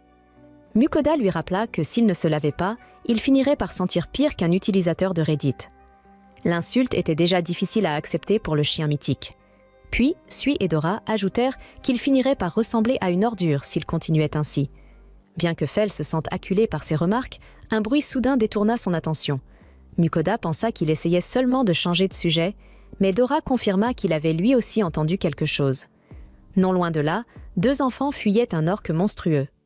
Soudain, la petite fille trébucha, sans défense face à la créature qui chargeait. Heureusement, Mukoda arriva juste à temps et envoya Sui et Dora en avant. À eux deux, ils transformèrent l'orque en viande de production, sauvant ainsi la vie des 2 jeunes frères et sœurs. Peu après, Mukoda accourt pour vérifier l'état des enfants, mais ceux-ci sont terrifiés en voyant le gigantesque Fenrir derrière lui. Mukoda tente de les rassurer en leur expliquant que Fell n'est rien de plus qu'un simple chien de maison glorifié, ce qui met le Fenrir dans une colère noire. Finalement, les enfants comprennent qu'ils viennent d'être sauvés, et ils éclatent en sanglots lorsque le choc commence à retomber. Mukoda, surpris, essaie tant bien que mal de les consoler. Lorsqu'ils se calment, il leur demande leur nom. Le garçon se présente comme Daryl, et sa petite sœur comme Iris. Il explique à Mukoda qu'ils viennent de Dolin, ce qui le surprend, puisque Dolin se trouve à 3 heures de marche de la forêt. Mukoda se demande pourquoi ses enfants ne sont pas avec leurs parents, mais la question les plonge dans un silence lourd. Ils lui disent qu'ils lui répondront s'il leur donne l'orque, ce qu'il accepte. Cependant, Mukoda se demande comment 2 enfants si petits pourraient transporter une créature aussi massive. À ce moment-là, Daryl révèle qu'il possède une compétence de boîte à objets. Le garçon essaie d'entreposer l'orque dans son stockage, mais le corps du monstre est beaucoup trop volumineux pour y entrer. Mukoda lui dit qu'il va l'aider à le pousser à l'intérieur, puis demande aux enfants de lui raconter leur histoire. Daryl lui explique alors que lui, Iris et leur mère vivent à Dolan, tandis que leur père était aventurier.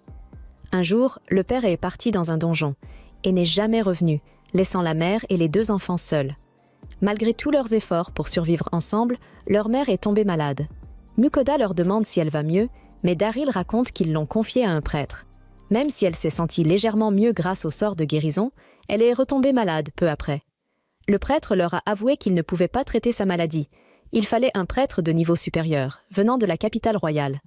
Malheureusement, les 2 enfants n'avaient pas l'argent nécessaire pour faire venir un guérisseur aussi puissant. Ils se sont donc retrouvés livrés à eux-mêmes, tentant de vendre des herbes cueillies dans la forêt pour payer le traitement de leur mère. En entendant leur histoire douloureuse, même Mukoda en a les larmes aux yeux. Les deux petits pensent que la vente de l'orque leur donnera enfin assez d'argent pour soigner leur mère. Cependant, Mukoda sait pertinemment que les orques ne sont que des monstres communs et que leur vente ne suffira jamais. Alors qu'ils se demandent comment aider ces enfants innocents, leurs ventres affamés se mettent soudain à gargouiller. Fell et le reste du groupe disent également à Mukoda qu'ils veulent manger.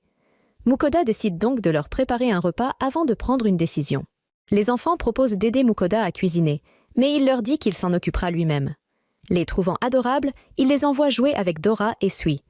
Pendant qu'ils s'amusent avec les monstres, Mukoda décide de leur préparer un vrai festin. Il émince quelques oignons et les caramélise avant de faire frire de la viande de cicatrice. Ensuite, il ajoute une sauce teriyaki à la viande et prépare également des œufs au plat. Il garnit ensuite un pain avec des légumes, du fromage et la viande teriyaki, complétant ainsi un hamburger terriblement appétissant. Dès que les enfants reçoivent leur hamburger, ils en tombent immédiatement amoureux. Ils dévorent leur repas avec une gourmandise touchante, tandis que Mukoda leur sert aussi quelques boissons. Pendant ce temps, Fell commence à s'agacer de ne pas encore avoir reçu sa portion, alors Mukoda lui apporte une énorme pile de hamburgers. Une fois servis, les autres membres du groupe mangent eux aussi avec appétit, et tous finissent le ventre rassasié. Après le repas, tandis que Mukoda nettoie la vaisselle, les enfants le remercient pour son cadeau. Bien que touché par la sincérité de leur gratitude, son orgueil en prend un coup lorsqu'il l'appelle « oncle ». Entendant cela, Fell arbore un sourire narquois et se moque de Mukoda avec plaisir. Un peu plus tard, les deux enfants s'endorment, blottis dans la douce fourrure de Fell. Mukoda leur dépose une couverture, le cœur serré en pensant que ces petits doivent travailler dans des conditions aussi dangereuses pour soigner leur mère. Pendant leur sommeil, Daryl murmure qu'il veut aider sa maman, et ces mots atteignent profondément Mukoda. Il pense d'abord à acheter un médicament via son supermarché en ligne, mais renonce rapidement. Il ne connaît pas la maladie de la mère. Il envisage alors d'utiliser des potions de haute qualité, mais Fell lui explique que les potions ne guérissent que les blessures, pas les maladies. Surpris, Mukoda apprend qu'il lui faudrait plutôt un élixir, un remède rare capable de soigner toutes les afflictions. Convaincu qu'il n'en trouvera jamais un, Mukoda se rappelle soudain les paroles d'Elran affirmant que le sang de dragon peut servir à fabriquer des élixirs précieux. Saisissant cette chance, il donne à Sui du foie et du sang de dragon, puis lui demande s'il peut tenter de créer un élixir. Après avoir examiné les ingrédients, Sui lui répond qu'il ne peut rien garantir, mais absorbe tout de même les matériaux dans son corps pour essayer. Alors que Sui commence à fabriquer l'élixir, Mukoda part préparer de la nourriture pour la mère des enfants. Après avoir réfléchi à un repas facile à digérer, mais riche en nutriments, il décide de préparer une soupe de viande bien saine. Mukoda coupe d'abord les légumes et la viande destinée à la soupe, puis fait revenir le tout ensemble. Ensuite, il ajoute de l'eau et du bouillon, avant de verser un peu de lait de soja. Une fois tous les ingrédients incorporés, il laisse mijoter jusqu'à ce que la soupe soit parfaitement cuite. En tenant la marmite entre ses mains, il se dit que ce sera un excellent repas pour les enfants et leur mère. Non loin de là, Sui termine enfin les élixirs et remet à Mukoda 3 petites bouteilles. Dora se demande si Sui a vraiment pu créer un véritable élixir. Alors, Mukoda décide d'en vérifier les propriétés. À sa grande surprise, il découvre que les flacons contiennent bel et bien des élixirs rares, capables de guérir toutes les maladies. Bouleversé de joie, il félicite sa petite usine vivante pour son travail exceptionnel et court rejoindre les enfants avec Fell. Il leur annonce qu'ils retournent à Dolan et les installe sur le dos de Fell pour le voyage. Une fois tout le monde en place, Mukoda monte lui aussi et rappelle à Fell d'aller doucement pour ne pas effrayer les petits. Fell acquiesce et commence à courir à une allure gracieuse, avant d'accélérer légèrement pour leur offrir une balade amusante. Quelques instants plus tard, ils atteignent Dolan et les enfants expriment leur joie pour cette promenade mémorable. Alors que Mukoda sort l'orque de leur boîte de stockage, les enfants se rappellent qu'ils comptaient le vendre aux guildes pour payer les services d'un prêtre. Cependant, Mukoda leur explique qu'il a trouvé un remède rare capable de guérir leur mère, ce qui les remplit d'espoir. Il ajoute qu'il ne peut pas leur offrir un médicament aussi précieux gratuitement, ce qui les rend soudain nerveux. Mukoda poursuit en leur disant que, puisqu'il est marchand, ils doivent échanger quelque chose contre ce remède. Daryl lui demande combien il coûte. Mukoda répond qu'un monstre géant comme l'orque suffit à payer un médicament aussi rare. Les enfants acceptent immédiatement et avec enthousiasme. Il remet ensuite l'élixir à Iris avant de leur offrir en plus la marmite de soupe. Rassurés par le fait que leur mère va enfin pouvoir guérir, les enfants éclatent en sanglots. Après s'être calmés, Daryl déclare à Mukoda qu'il veut devenir marchand plus tard, tout comme lui. Il souhaite utiliser sa compétence de boîte à objets pour transporter ses marchandises et conclure de bons échanges, exactement comme Mukoda. La détermination ardente du petit garçon émeut profondément Mukoda, qui lui souhaite, ainsi qu'à sa sœur, tout le bonheur du monde. Après leurs remerciements, les enfants quittent Mukoda avec un immense sourire, tandis que celui-ci se sent profondément heureux d'avoir pu les aider. Puis, il se rappelle qu'il revenait tout juste de l'exploration complète du donjon et décide donc d'organiser une fête pour célébrer cet exploit. Avant de commencer à cuisiner, il vérifie les niveaux de tout le monde et découvre qu'ils ont tous gagné un nombre impressionnant de niveaux. Le meilleur d'entre eux est Sui, dont le niveau a littéralement quadruplé, passant de 22 à 88. Voyant que ses familiers ont autant progressé, Mukoda jette un œil à ses propres statistiques. Malheureusement, il reste à peu près aussi fragile qu'une brindille cassée, mais il remarque que sa compétence supermarché en ligne a gagné un niveau supplémentaire. En ouvrant l'interface de sa compétence, il découvre 2 nouveaux locataires et la possibilité de choisir entre 2 spécialisations. Mukoda ne comprend pas trop ce que cela signifie, et pendant qu'il réfléchit, Fel et les autres, curieux, s'approchent pour lui demander ce qu'il fait. Mukoda leur explique qu'il doit choisir un arbre de compétences, mais ne sait pas lequel prendre. Fel lui dit de choisir l'option « Burger », mais Sui préfère les sucreries. Alors Mukoda sélectionne la spécialisation dédiée aux douceurs. Fel se met aussitôt en colère, furieux que son avis ait été jeté à la poubelle comme un mouchoir usagé. Mukoda lui rappelle simplement qu'il est, de toute façon, un vrai glouton quand il s'agit de choses sucrées. La nouvelle boutique des douceurs s'ouvre alors devant eux, révélant toute une sélection de gâteaux et de pâtisseries premium qui mettent instantanément l'eau à la bouche du groupe. Mukoda choisit plusieurs options, commande une grande boîte, puis en sort plusieurs boîtes à emporter remplies de desserts. Il ouvre tout et dispose sur leur table une véritable collection de gâteaux et de tartes. Il donne à chacun une part de chaque dessert, et tous se mettent à manger avec enthousiasme.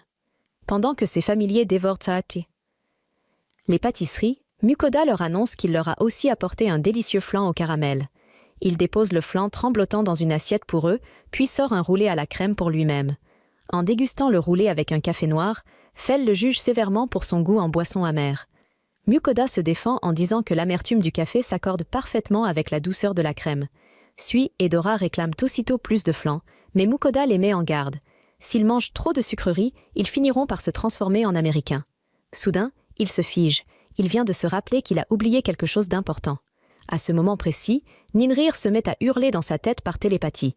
La déesse est folle de rage qu'il ait oublié ses offrandes et les autres dieux puissants commencent eux aussi à perdre patience. Le lendemain, Elrond organise un grand festin pour célébrer la conquête du donjon avec tous les aventuriers.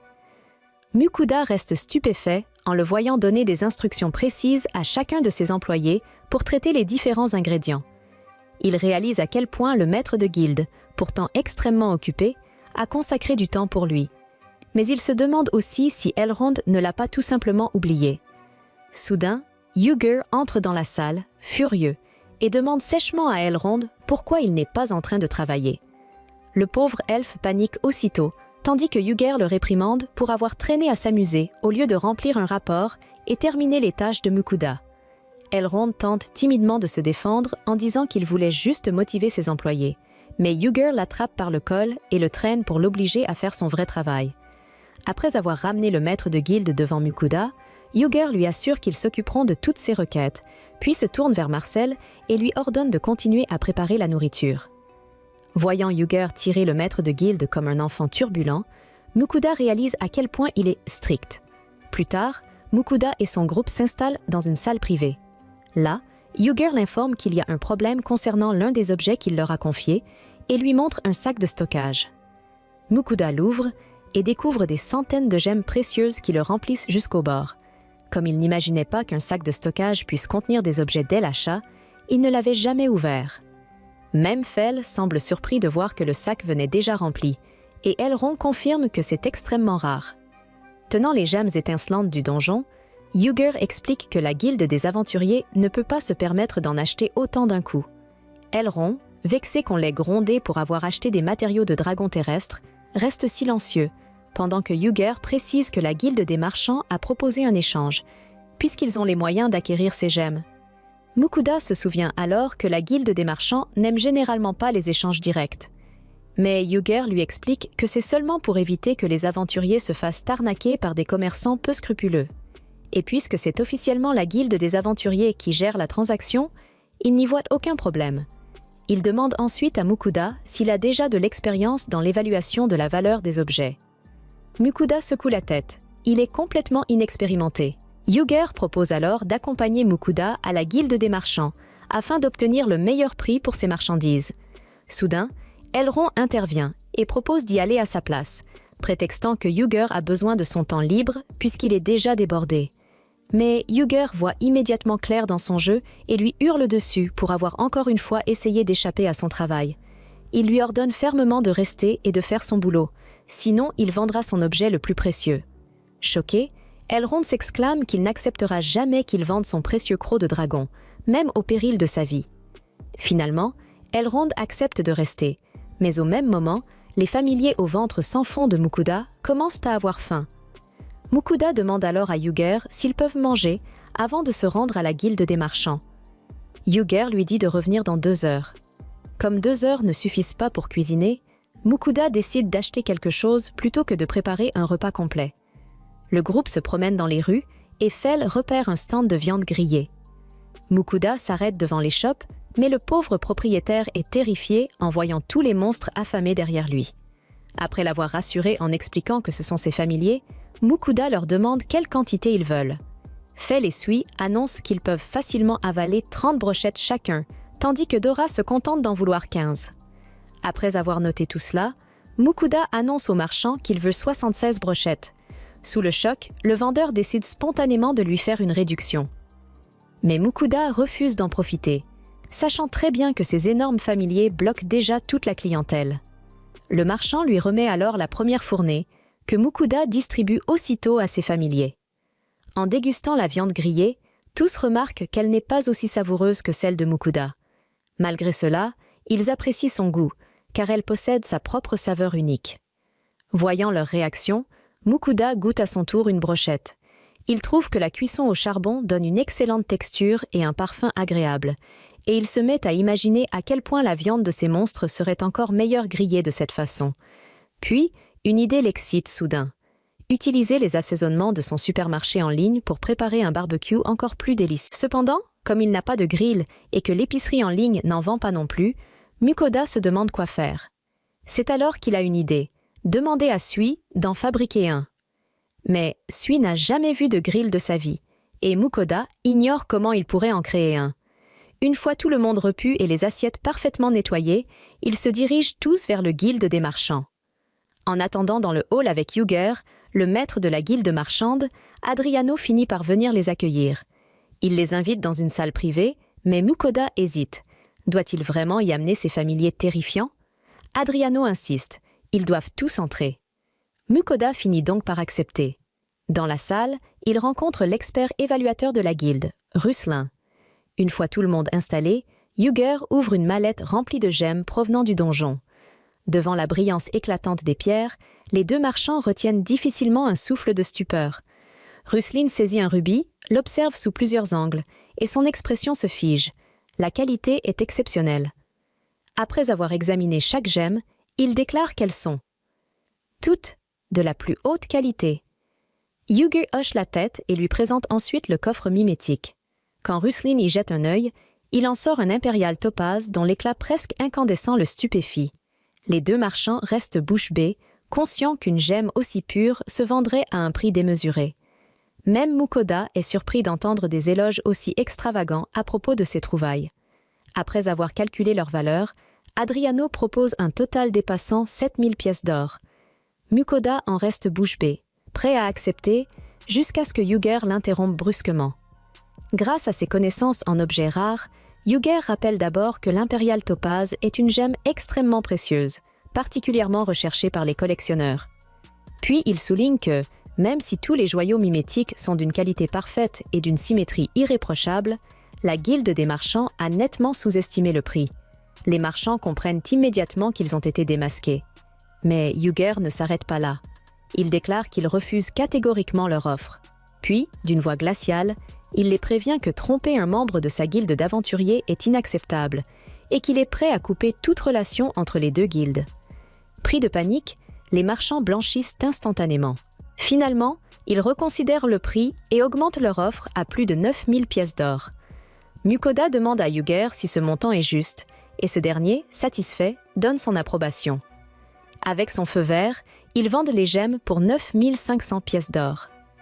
Mukoda remercie alors Yuger de lui avoir fait économiser les 2000 pièces supplémentaires.